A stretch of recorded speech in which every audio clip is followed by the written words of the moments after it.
Hello and welcome to Two Girls in a Pod. I'm Sharon. I'm Christy. Hope that you all had a great holiday yesterday. We're running a day late because of the holiday, so we hope it was good for you. The sad thing is that this year, obviously, many years, it's not good for some people because of people dying and tragedy and things like that. But we want to take this episode to kind of talk about the stuff that happened here in our community. We're from Colorado Springs, Colorado.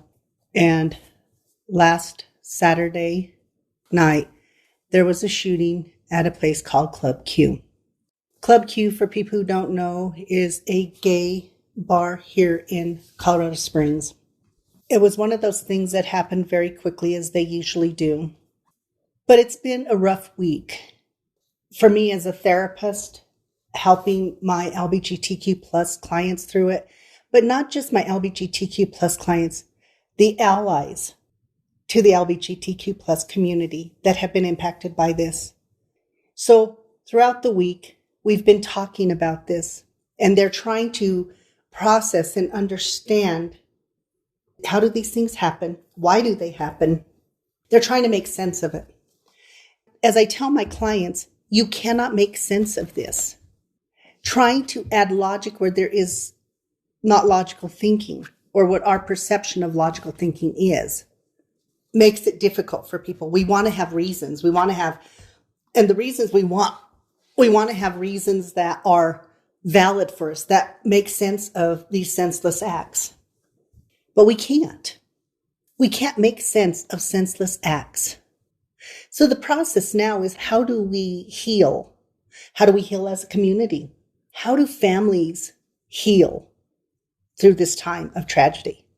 And that is the process we're starting now. And then we fast forward, 2 days later, 3 days later, whatever it is, then we have the shooting at the Walmart in Chesapeake, Virginia. Another senseless act. In that case, the shooter killed themselves. In the case of the Colorado Springs one, that did not happen. But we're going to talk more about that. But we do want to acknowledge the people who lost their lives. The ones in Chesapeake. So the victims that were killed in that one are Randy Blevins, Lorenzo Gamble, Tanika Johnson, Brian Pendleton, Kelly Pyle, and there's a minor boy also that was killed who's not being named at this time because he's a minor. Of course, our hearts go out to them as well. And then here from Colorado Springs, the ones that lost their lives: Daniel Aston, Raymond Green Vance, Kelly Loving, Derek Rump, and Ashley Paugh. I believe the last name is pronounced. I'm sorry if that's a mispronunciation.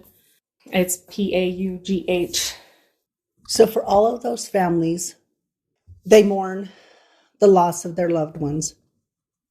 For the ones who were injured, they give thanks that they still have their loved ones. But it is a hard thing to wrap our minds around. And this isn't an episode about gun control or anything like that, because I don't have the power to do this. And it's not a political thing or anything like this. This is about the human heart.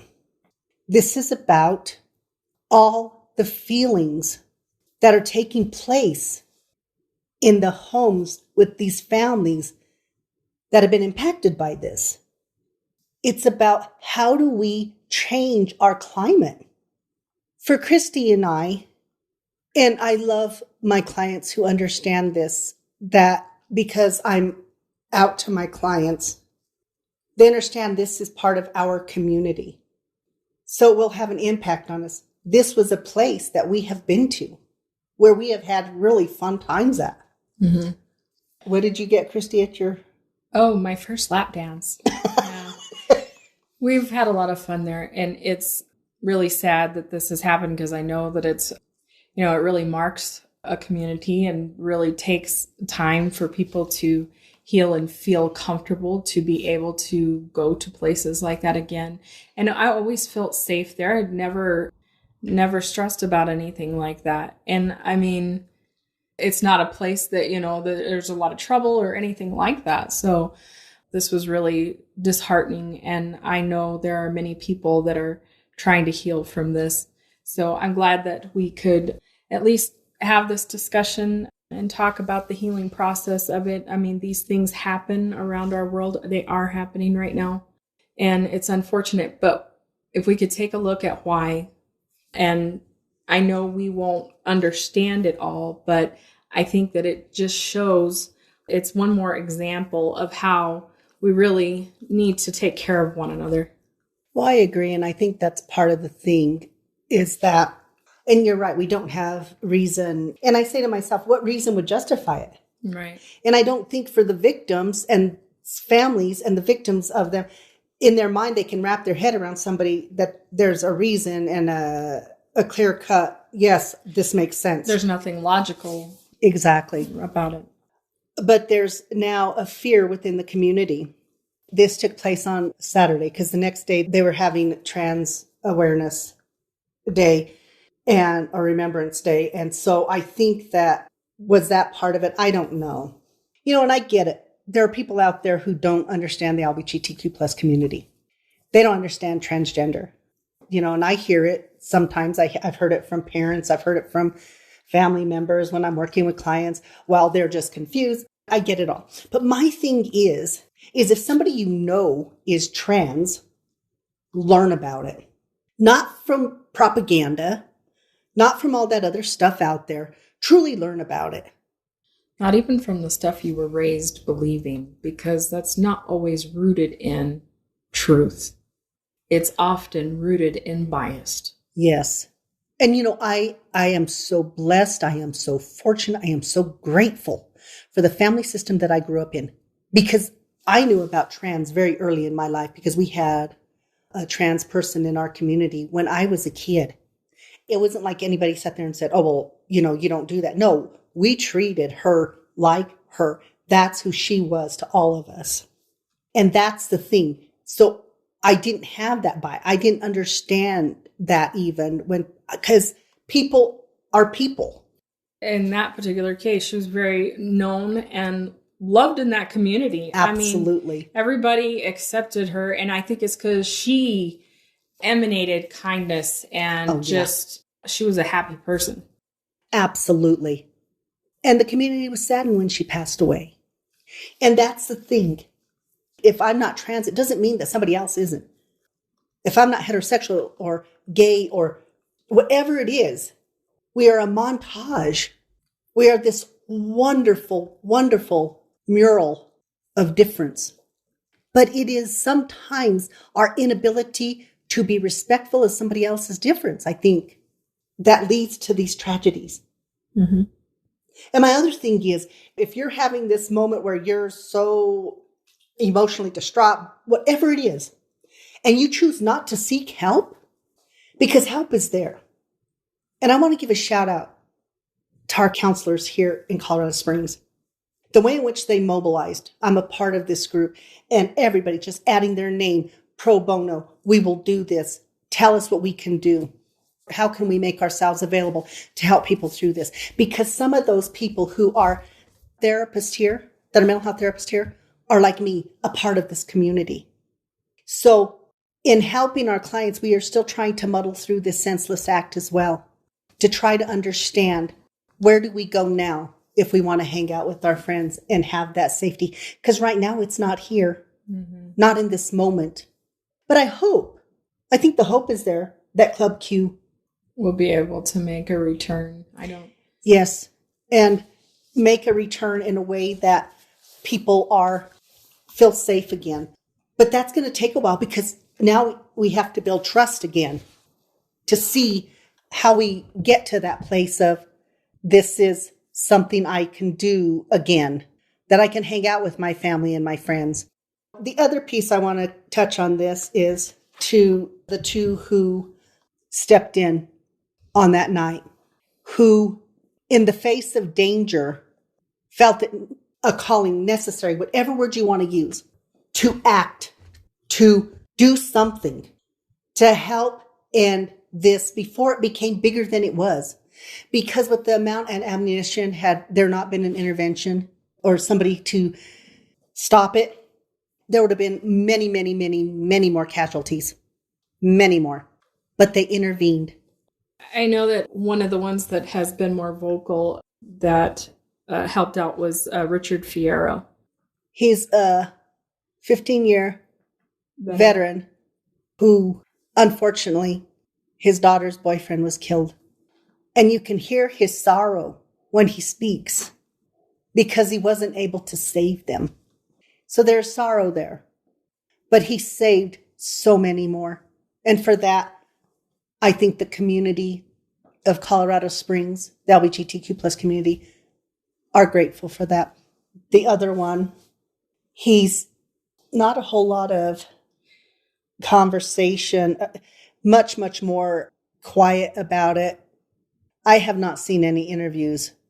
I hadn't either. I do know there was another one, but I don't know. And I think those are the things that we have to look at, is look at those people too who came and helped and did what they had to do in order to, you put your life in danger. And they did that. But he also said he just went into what he knew. And I think he said something at that time about how his family was in there, but he also said that everybody in there became his family at that moment, that he was there to do his best to save as many as he could. The other person that helped was Thomas James. And, we haven't heard a lot from Thomas James, and that's okay because we don't know Thomas James' story. Right. We don't know. Everybody does these things differently. But to Thomas James as well, thank you. Yes. Thank you to the ones who helped. The police department was there within minutes. But that's all in that moment. But now we have to look at what do we do in the other moments. And my clients, what do we do? How does this change? One of the things I talk with them about is how do we teach people the value of love and respect of others? To respect differences. They don't have to be mine. We have friendships with friends who are so either politically different than us or religiously different, whatever it is. And we love those friends. We cherish those friendships because we look beyond that, because that is only a small piece of them. Their capacity to love is there. And we've talked about that, about our diverse friendships we have. Right. Well, and I just think that if you can go out and meet more people from more places, the more it broadens your perspective. Absolutely. And I think that's what it is. And, it's funny when I was talking to a lot of the allies that have been impacted by this, and a lot of them say the same thing. We love going to gay clubs. There's something just open and freeing and fun about them, about being in them. But they didn't know that. Gay friends invited them. They said, hey, sure, why not? And then had these amazing times. We can have a good time in so many places, but we put up these limitations. Well, I can't go there because that's Republican or that's Democrat or that's gay, that's straight, that's Episcopalian, that's Pentecostal. I mean, the list goes on and on and on and on. Pointing out the small differences and variations in who we are. But we are more alike than we are different. So we have to focus more on those differences in order to feed them, to make them grow. Well, I think we have to focus on the humanity of these situations, the things that the people are going through, and realize, because a lot of times when things like this happens, I feel like that there's so much distraction in it becomes, there's so many political things, like you said about, the gun control thing, all of that. People start looking at that stuff and it becomes a discussion about those things rather than the focus of those lives lost and what that means and, just how it impacts people. Absolutely. And I think the other thing that's really interesting to me is we don't spend the time that we have to nurturing some of the relationships we should. We instead once again, like I said, we're focused on the wrong thing. And that's what I tell my clients. If we're going to work on this, what we can do on an individual level. And I think what Christy said is the more people you meet from different things. One of the reasons we love to travel is because when you travel and you learn other people's cultures and stuff like that, you grow to have such an appreciation for those things. And, even when people talk about, all the bad stuff going on in the world and all these things, I always remind them there's more goodness in this world. Whether we're talking about war or whatever, those are small factions of those people. Most people are just like me and you. They just want to go to work, live their life, vacation, spend time with family, friends, whatever that is. That's what they want. But what happens is, once again, these people, this small faction promotes hate, mistrust, and all of these things. And then you have people who buy into it, buy into this ideology. And then they feel justification in going and committing these heinous crimes because they buy into somebody else's ideology. They forget at the core of it, we all have the capacity to love and to take care of each other. We come together. We do all the things that we can to encourage, to uplift, all of those things that are so important to everybody. One of the things is, and I thought was really cool, is some different chefs here have got together, because to promote that unity, I think is what it is, and to really show support. So they're having a dinner here, but we have the chef from Milagros Cocina, Ashley Avela from The Rabbit Hole. Beto is the other chef, and it's based on pay what you can, but it's a fundraiser for the community. And it's also a place to share stories it's about Colorado Springs being strong and taking care of each other and having that place to get together and to raise money. But it's the community that is really important too. So it looks like this event is happening tomorrow, Saturday. And it looks like it is, by donation. Which is kind of cool. So I shared it on my page and stuff like that. And so, but those are little things that are popping up. I was trying to remember the name of the brewery that the vet they own. And they're doing a lot of fundraisers as well. Christy will get that information for you. Yeah, I will be sharing this event on the Two Girls in a Pod Facebook page. We'll also be sharing on the Facebook page as well the brewery here that is owned by the vet and his wife. And because they're doing some fundraiser stuff as well, and it's going to be an ongoing thing. So, and also if you can get down there and just say hello, thank you, whatever it is, donate a little bit, take time to acknowledge this and just show your support. But that will also be on our Facebook page. But it will also be, can we put that on our website? No, but like I said, I will be putting it on the Facebook page. So, and probably Instagram as well. So, yes. And while I remember that, I do want to let them know about our webpage, or we can't yet. Okay, maybe not yet. This is a work in progress. I'm always way ahead of Christy, or I should realize that there are things that I don't know behind the scenes. But if not, we'll get all that stuff to you. But back to the topic at hand is, how do we heal? Ask yourself, what is it that you're teaching? Every time you encounter people, what is it that you are presenting?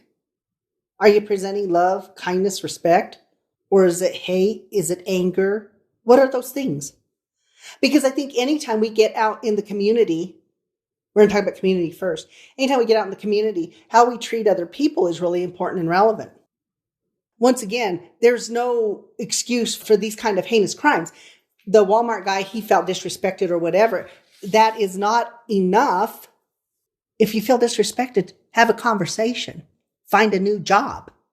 Don't kill others and then yourself, because nothing's been solved. But that's the thing. We get to these extreme places of thinking.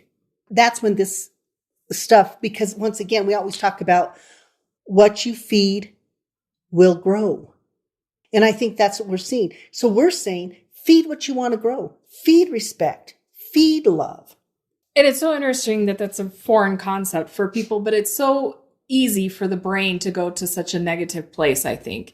And I think that a lot of times that if you're the person that's always looking on the bright side, a lot of people see that as, you're kind of Pollyanna. Yeah. Or, you have this extravagant thinking that's, not reality or something. But what's wrong in believing in the positive?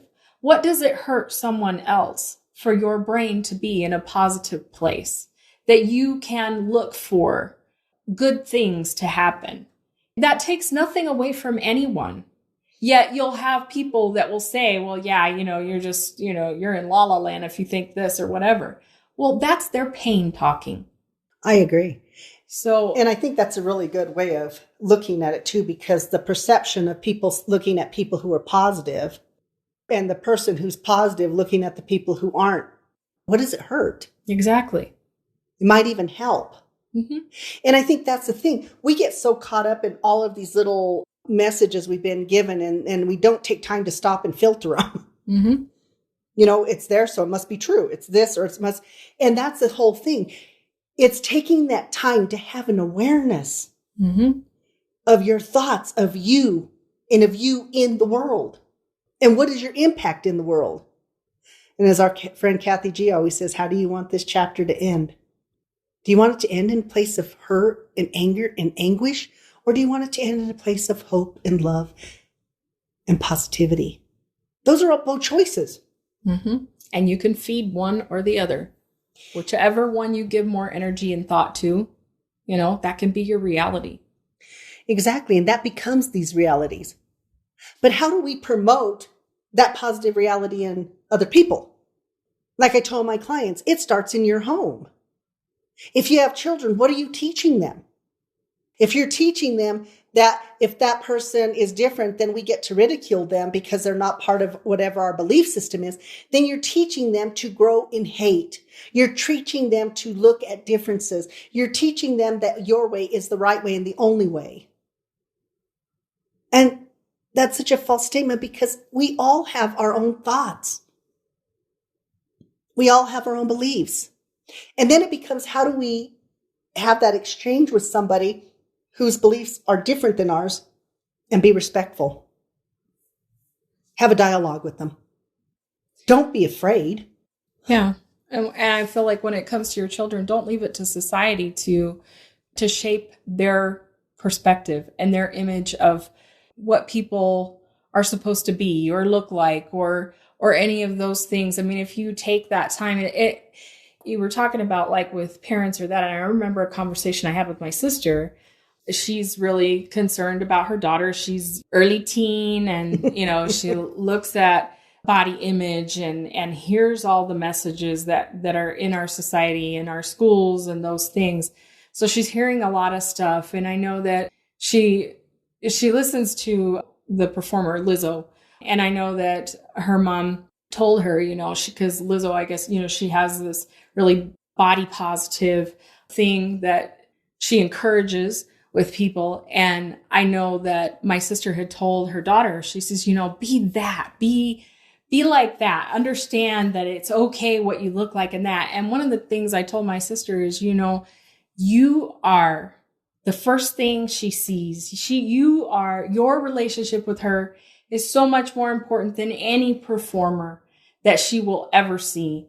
And I said, so remember that. Emulate to her what you want.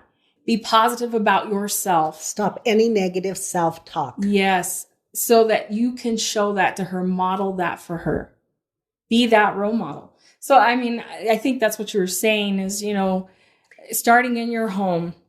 And even if you don't have children, the people that are around you, they can know where you stand. And I think the other thing is if you're, whether it's your religious belief, political belief, whatever your beliefs are, that dictates to you that somehow LGBTQ plus is wrong, morally wrong, whatever. And that's what you're teaching your children. Great. But also teach them about love and kindness. Teach them that it is our job in this world to emulate those things as well, to realize that their difference. I always say to my clients, it's not my job as somebody's moral compass. It's not their job to be somebody else's moral compass. It is your job to be your moral compass.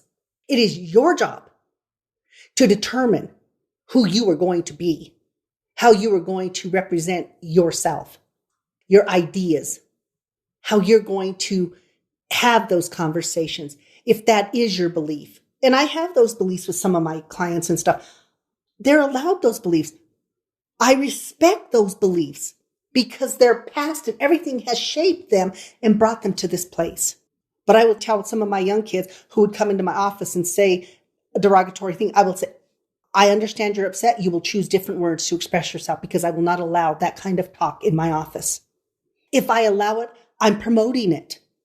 If I sit there and say, yes, you can use those kind of disparaging remarks in my office, then that gives you permission to use them everywhere else. But if I sit there and say the boundary is here, to have a respectful relationship with me, you will not speak that way. Mm-hmm. I am planting a seed. I am saying to them, even, you can rise above this. Mm-hmm. You don't have to be this person. Well, and letting them know that they can have an opinion, but they do not have to express it. Exactly. In a way of my being gosh. cruel. You know what? When you brought up that thing of Lizzo, Mm-hmm. we did not watch this, but, apparently the outfit she wore, that's just kind of looks like tape on her almost. Mm-hmm. There were so many positive things. Oh, man, girl, you rocked it. Good for you. But then there were those, oh, did I have to see that? I can't unsee that. And just this negative stuff. And some, well, it's a woman and she shouldn't be showing her body. Really?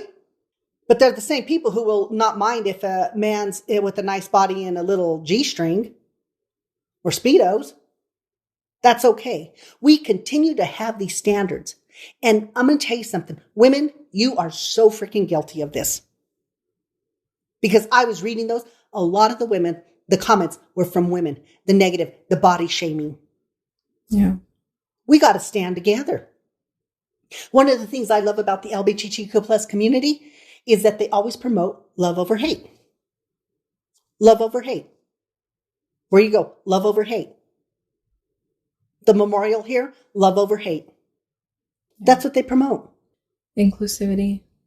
A group of people who are hated for the way they love and for the fact that they were not born into their body the right way are hated, but they will still promote love over hate. Right. And how do we as communities come together? And you know what? We have a great governor, Governor Paulus, openly gay, but every holiday, not just Christian holidays, every holiday, he wishes every group, whatever that holiday is, he wishes it for them. Today it was Indigenous, the Native American month. So we posted on that. Very inclusive. Mm-hmm. I love that inclusivity. Mm-hmm. But we have had a lot of our representatives come forward and be supportive of this, be supportive of the LGBTQ plus community. Yeah.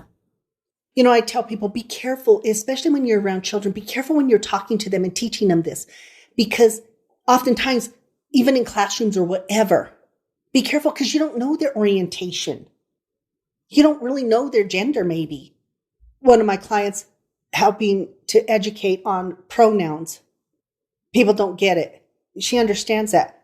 But being aware that for this person, it's very important to use the right pronouns. Even if you don't understand it. They may not understand why they have to call you Miss something instead, whatever. They just do it. You tell them what to call you. If I tell my clients to call me Miss Sharon, they call me Miss Sharon. They don't sit there and say, well, shouldn't I be calling you Miss Abeda instead? No. Right. Same thing with you. They don't do that. They just do what you ask them to do. Right. But yet as adults, we can't do that. We struggle with that. I always tell Christy when I have a transgender I'm taking on, what is their name? I don't want, not the name that they were given at birth. I said, whatever they go by, because it helps me to not make that mistake. And if I would immediately apologize if I misgender which, thank you, I don't do. I'm very good about that because for that very reason, I let them know I'm respectful. If this is how you want to be called, but say, I don't care if somebody comes in and their name is Bob and they want to be called Don. Okay, Don, I don't care. Right. It's their preference. It's what makes them feel good. Mm-hmm. I mean, if you woke up tomorrow and said, I want to be Sally, I might wonder why, I might be confused. But those are the things we're talking about. I know, like, you were talking about your sister, and I love those conversations you have with her, because I know for you, it's really important for you to encourage her. Yeah, because I know that it's a struggle having a teen nowadays, I'm sure. And I want to be supportive of her. And I realize the struggle is real at times. And so I think that any time that I can encourage her, it's important. Well, and I think the thing is we have to remember, for kids growing up today, because they're open to the world, they see all the world. And I'm telling you, sometimes I can't even comprehend everything going on in the world because there's a lot of it. Yeah. So then we wonder why they get depressed or anxious or this or that. We got the Ukraine over here. We got Iran over here. We got Russia over here. We got China over here, North Korea, on and on and on. Shootings at home. Shootings in your home. Shootings in your place of business. I mean, good gracious. There's a lot going on. There is. Being pushed to be part of STEM because now we've got to do that. So if you're artistic there's a lot of pressure. There's a lot of pressure. And then on top of that, the hardest pressure they have is trying to find who they are in this montage of stuff going on around them. Mm-hmm. Who am I in that? How do I learn to love and embrace myself when there's all this stuff going on? How do I find those people that I can look at as positive role models when they also hear a lot of the negative? But I think it's what you said. It starts in your home. As a parent, you're the first line of defense, so to speak. Right. You're the first educators. How do you want to educate them? For a lot of my friends who are teachers and stuff, I admire you because a lot of you will allow your students to be who they are. Will take that time after class and all of those other things to help them find or help them navigate this journey they're on. Because you're with these kids a lot. Right. You start to know them. When you notice differences in moods, all of those kind of things, you're there. As adults, if you're seeing changes in people, take a minute, show kindness. It's amazing what a small act of kindness can do to somebody who is feeling down and out like nobody cares.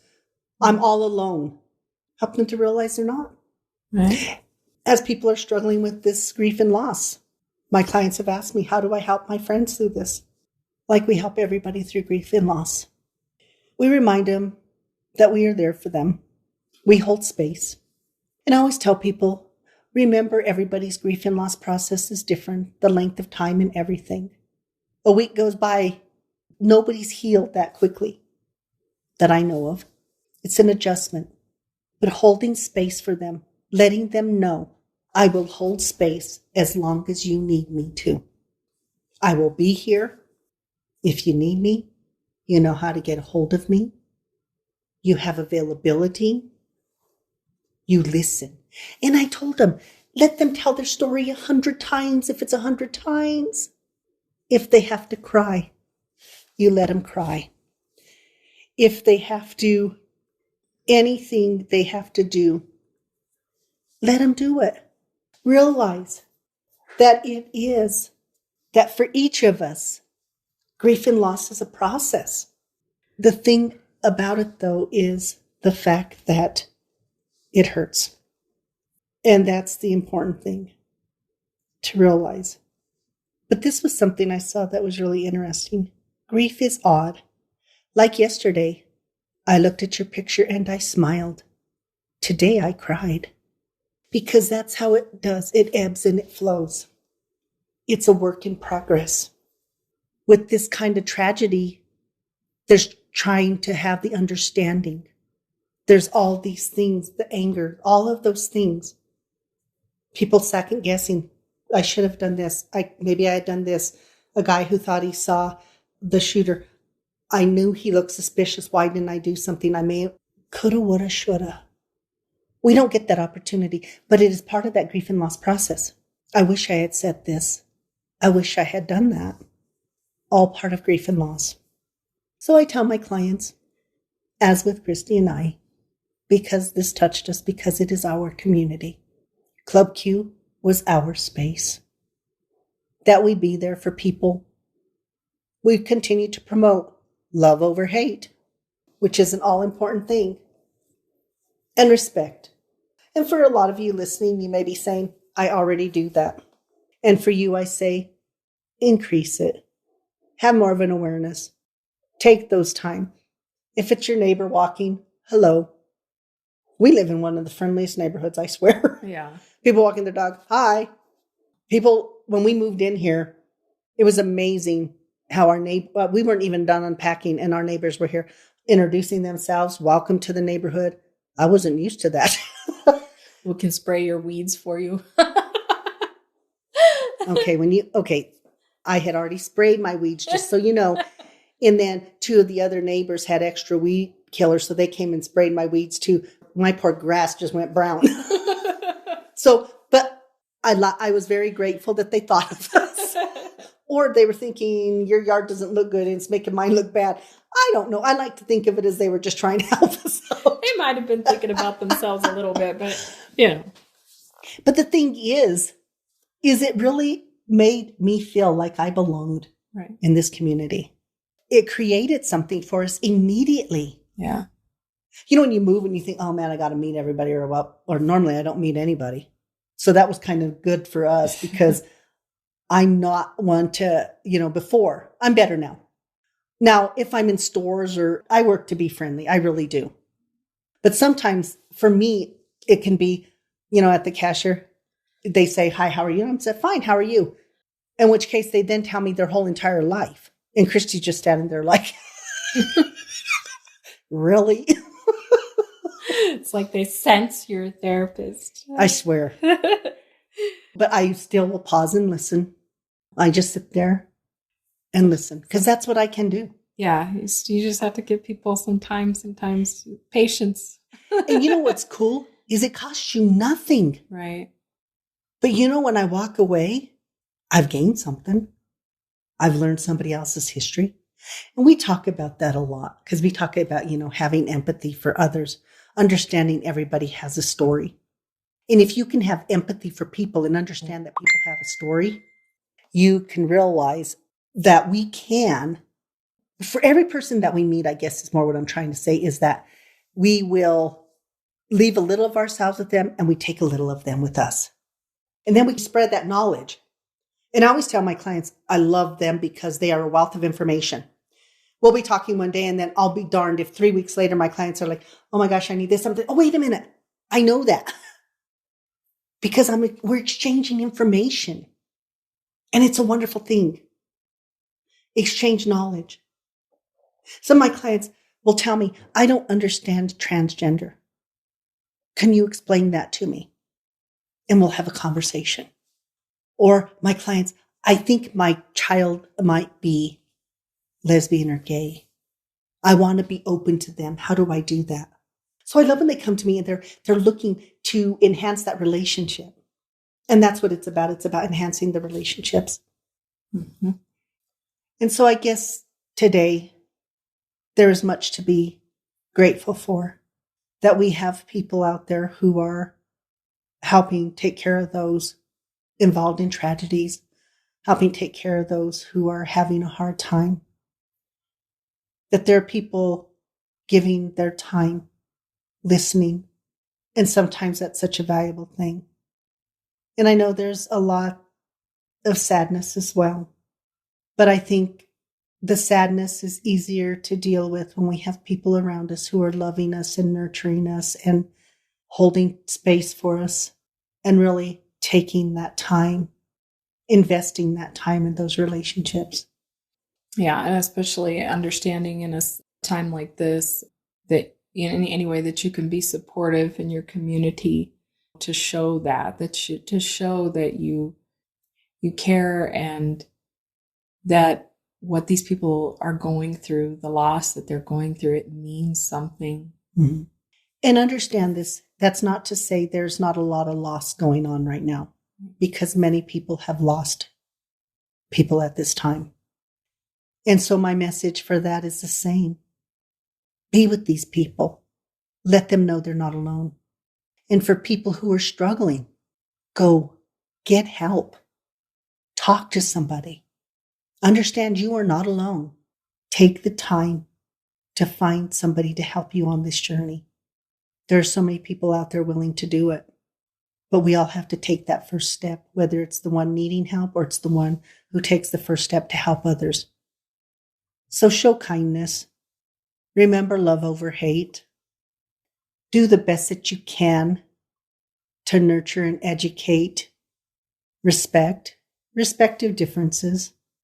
It's okay if you don't think like me. It's okay if you don't love like me. All of those things are okay. It is not going to stop me from having relationships with people, because we are more than one part. We're a whole. And there's something to find in there if you pause long enough to do it. And I appreciate that about you and I. I think that we really do. We don't sit there and say, oh, we can't be your friend because of this. No. Love is free. And you can love anybody. But it starts with loving yourself. Yes, and that self-talk. Yep. So be kind to yourself, be kind to others, and we wish all of you well. You had mentioned earlier about the website. We do have a website now. It is each episode solely is the only thing that's on at this point. So it's a little bit still under construction, but you can reach the website and listen to any of the episodes at 2, that's the numeric 2, girlsinapod.com. As always, we are extremely grateful for each and every one of our listeners. Thank you so much. And we will be back next week. Bye. Bye.